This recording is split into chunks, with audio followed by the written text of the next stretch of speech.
ಸಮಾಜ ಕಲ್ಯಾಣ ಇಲಾಖೆಯಲ್ಲಿ ಭಾರಿ ಭ್ರಷ್ಟಾಚಾರ ನಡೆದಿದೆ ಅನ್ನುವಂತ ಆರೋಪ ಕೇಳಿ ಬಂದಿತ್ತು. ಲೋಕಾಯುಕ್ತ ದಾಳಿಯಲ್ಲಿ ಸಮಾಜ ಕಲ್ಯಾಣ ಇಲಾಖೆ ಎಇ ಜನಾರ್ದನ್ ನಿವಾಸದ ಮೇಲೆ ಲೋಕಾಯುಕ್ತ ಅಧಿಕಾರಿಗಳು ದಾಳಿಯನ್ನ ಕೂಡ ಮಾಡಿದರು.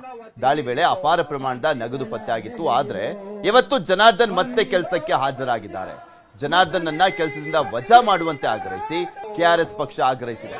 ಲೋಕ ರೇಡ್ ವೇಳೆ ಅಕ್ರಮ ಆಸ್ತಿ ಪತ್ತೆಯಾಗಿದ್ರು ಕೂಡ ಕೆಆರ್ಇಐಎಸ್ ನಲ್ಲಿ ಜನಾರ್ದನ್ ಉನ್ನತ ಹುದ್ದೆಯಲ್ಲಿ ಮುಂದುವರೆದಿದ್ದಾರೆ. ಇದಕ್ಕೆ ಸಚಿವ ಮಹದೇವಪ್ಪ ಅವರ ಕೃಪಾ ಕಟಾಕ್ಷವೇ ಕಾರಣ ಅಂತ ಕೆಆರ್ಎಸ್ ಕಾರ್ಯಕರ್ತರು ಆರೋಪವನ್ನು ಮಾಡಿದ್ದಾರೆ, ಆಕ್ರೋಶವನ್ನ ವ್ಯಕ್ತಪಡಿಸಿದ್ದಾರೆ.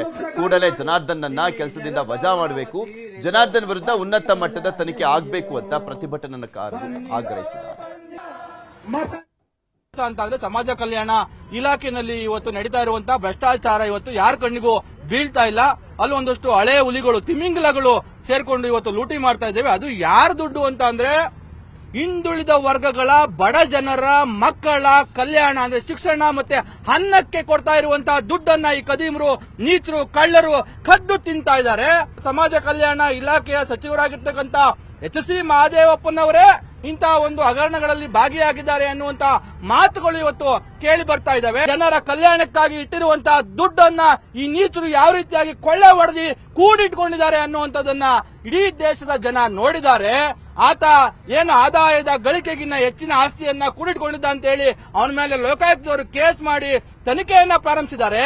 ಮಾನ ಮರ್ಯಾದೆ ನಾಚಿಕೆ ಏನಾದ್ರೂ ಇದ್ರೆ ಅಹಿಂದ ಸರ್ಕಾರ ಅಂತ ಹೇಳ್ಕೊಳ್ಳುವಂತ ನಿಮಗೆ ಅಂತ ಒಬ್ಬ ನೀಚನ್ನ ಭ್ರಷ್ಟನ್ನ ಅದೇ ಇಲಾಖೆಯಲ್ಲಿ, ಅದೇ ಸ್ಥಾನದಲ್ಲಿ, ಅದೇ ಕೆಲಸದಲ್ಲಿ ಮುಂದುವರಿಸ್ತಾ ಇದ್ದೀರಾ ಅಂತ ಅಂದ್ರೆ ನಿಮಗೆ ಯಾವ ರೀತಿಯಾಗಿ ನಾವು ಪ್ರಶ್ನೆ ಮಾಡಬೇಕಾಗಿದೆ.